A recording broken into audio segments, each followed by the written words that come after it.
Hi friends, welcome to our study classes. So in this particular video, we are going to continue our discussion on the past 5 MCQ series which have been running for the past few days, that is blast from the past 5 MCQ series. Now this series is particularly relevant for the aspirants who are preparing for the UGC NET Commerce examination, and through this particular series we are trying to cover the past MCQs in a conceptual and a holistic manner. Now for the purpose of this particular video, we're going to cover the topic financial and management accounting. Now before proceeding forward, let me quickly tell you about the courses which EverStudy Classes is presently running for UGC NET Commerce. Now there are different sets of free and paid courses, and if we talk about the free courses, then there is a free mock test, and this mock test is now available online, and you can attempt this particular mock test just by enrolling yourself. And I would request you guys that you should attempt this mock test because it would give you a look and feel of how the computer based testing is going to be. Now next is past year papers free video analysis. So in this video we are covering the past year papers, and the video which I am presently recording, though this one is also going to be there, and the unit wise glossary free MCQs for practice. So in this video we are providing important terms and points with regard to all the units of the UGC NET Commerce examination, and at the end of each of the units we have also provided free MCQs for your practice. So you can enroll in these particular units for free. Now apart from the free courses, we are also running some paid courses, and this will also boost your preparation for the UGC NET Commerce examination.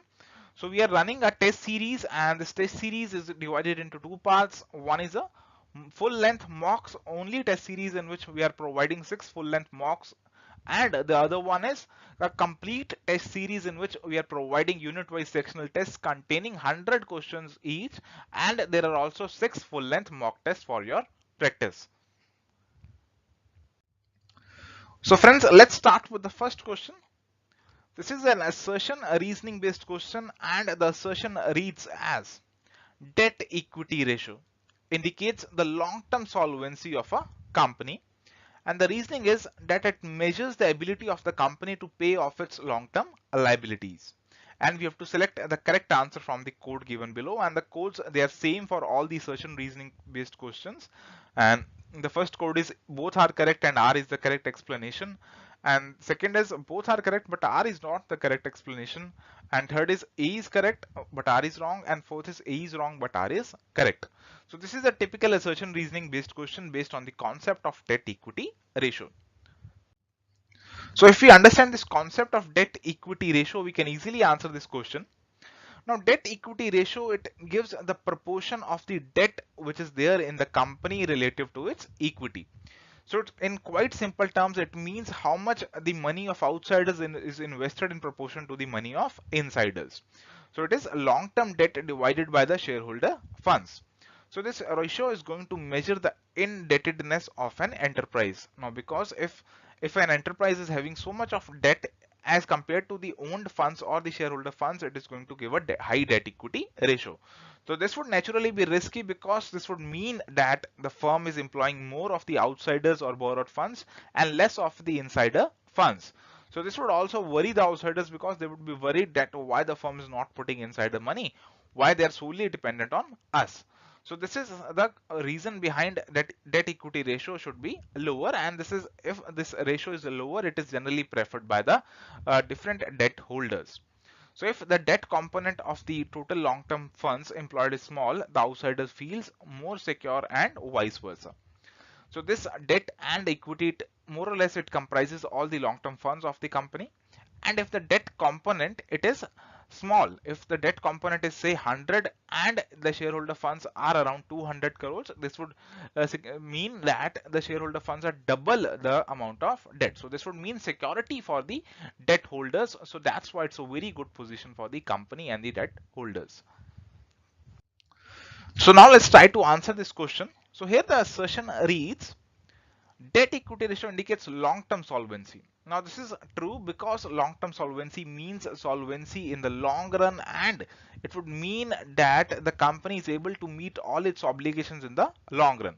So if this debt equity ratio, it is favorable for the company, the debt is not too much, this would mean that the company is a fairly good company and it can pay all of its obligations in the long run. Reasoning is it measures the ability of the company to pay off its long-term liabilities. So this is what we just discussed, that if this ratio is favorable, that it would mean that the company is in a position to pay off all its long-term liabilities, because this means that debt is at a favorable level as compared to equity. So the company is having no trouble in servicing the debt, and it is a good position for both the company and the debt holders. So here both they are true and R is the correct explanation. So the answer is going to be option number 1, that is both A and R are correct and R is the correct reason. Now let's move to the second question. Now this one is a bit of a practical question, and let's just read this question first. It says that the balance of property has at cost has been rupees 20,000 and rupees 17,000 in 2015 and 16 respectively. Further, it says that the profit on sale of the property of rupees 2000 is credited to capital reserve account. So it says that we have sold some property and it was sold at a profit of rupees 2000, and this was credited to a separate capital reserve account. Further, it says that new property costing rupees 5000 was bought in 2016. So it says that we have also bought some new property, and it says that we have to determine the sale proceeds from the property. And there are different options which are given: 3000, 7000, 10,000 and 15,000. So let's try to solve this particular problem. So the question says that the balance of property at cost is given. So this means that the property account is being maintained more or less on cost. Further, it says that the profit on sale is credited to capital reserves. So there is a separate account which is being maintained and the profit is being credited to that separate account. So following general entry would have been passed by the company at the time of making the sale. So when the company sold this property, it would have passed this entry bank account debit to property account to capital reserve account. This would mean the profit earned by the company, which is already given 2000. So this means that if the company has sold a property costing rupees X, then the amount transferred to bank account would be X plus 2000, and this X plus 2000 is something which we have to find in this particular question. Now, if we try to use the information given in the question and try to prepare a property account at cost, then the opening balance is given as 20,000 and the closing is given as 17,000. Now, during the year we have purchased property worth rupees 5,000, so this would come here. So let's try to find the balancing figure. So this would come as rupees 8,000. This would mean the sale of property at cost. So this would mean the property which has been sold on the cost basis. So this is the amount which has been credited to the property account. So this is the value of X. So now we have calculated the value of X. Now if we try to find out the sale proceeds, it would mean X plus 2000, that is rupees 10,000. So friends, now we can easily answer this question, that the correct answer would be option number 3, that is rupees 10,000. Next question. Goodwill of a firm of X and Y is valued at 30,000. It is appearing in the books at 12,000. Z is admitted for 1/4 share. What amount is he supposed to bring for goodwill? So this question is based on a very important concept with regard to admission of partners, that is concept of goodwill. Options are 3,000, 4,500, 7,500 and 10,500. So let's try to understand this particular question first. Now goodwill, which is a very important pillar of this particular question, it is the value of the reputation of the firm.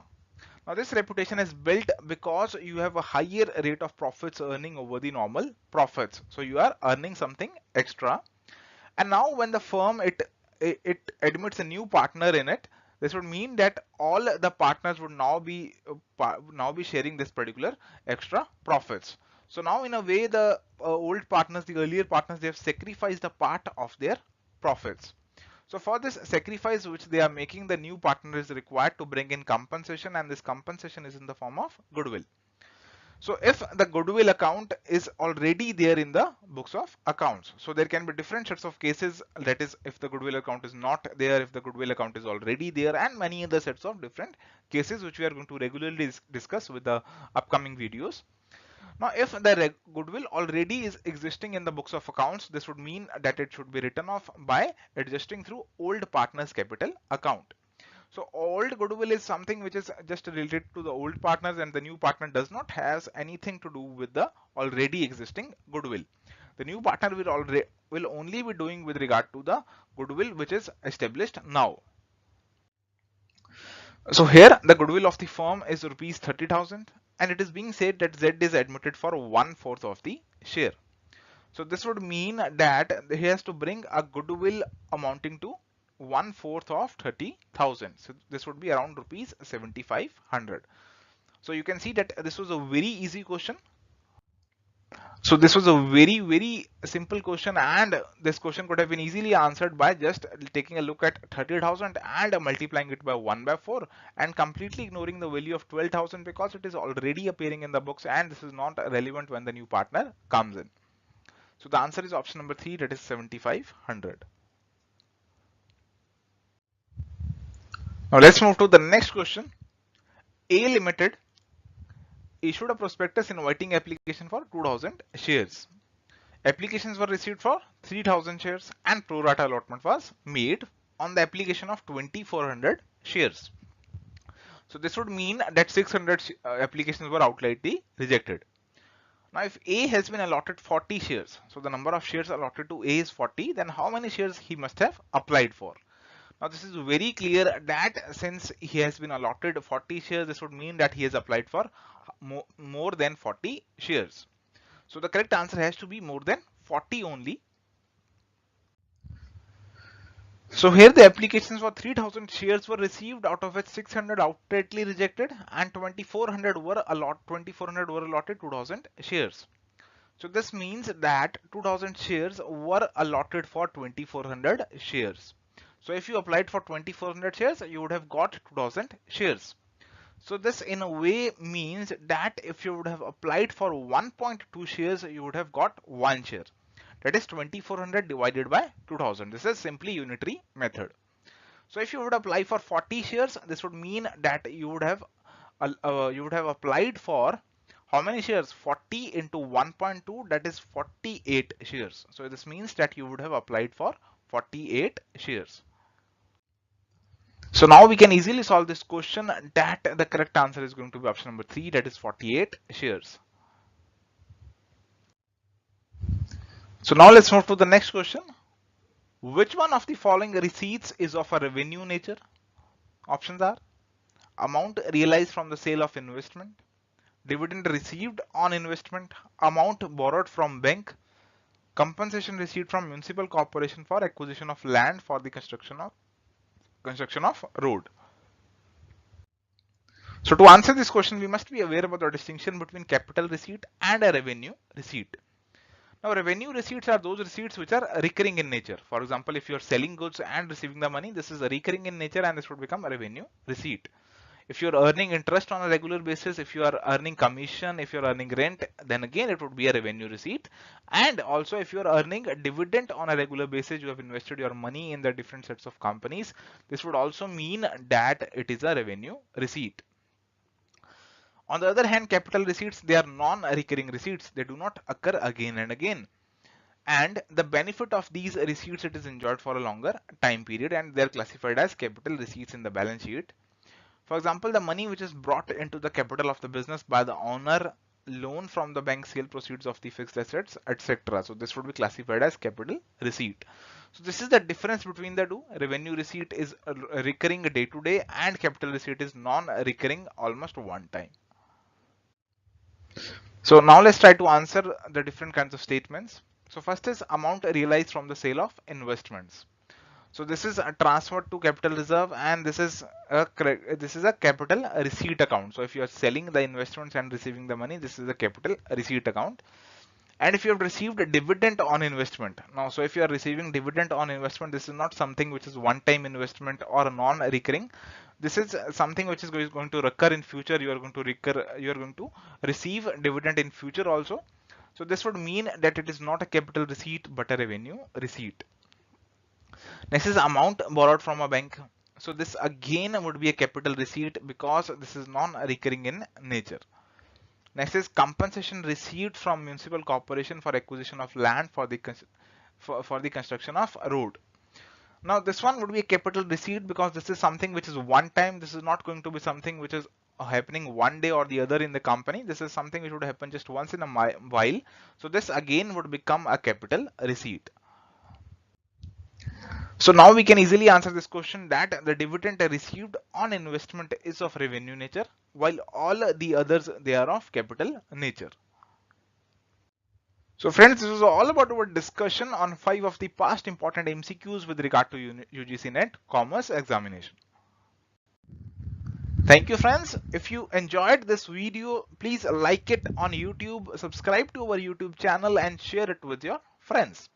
If you have any query, you can reach us at hello@everstudy.in, or you can follow us on Facebook, facebook.com/everstudyclasses, or you can even join our Telegram group, which is t.me/everstudy, and the link of all these are given in the description of this particular video. So thank you friends. We'll meet in the next video.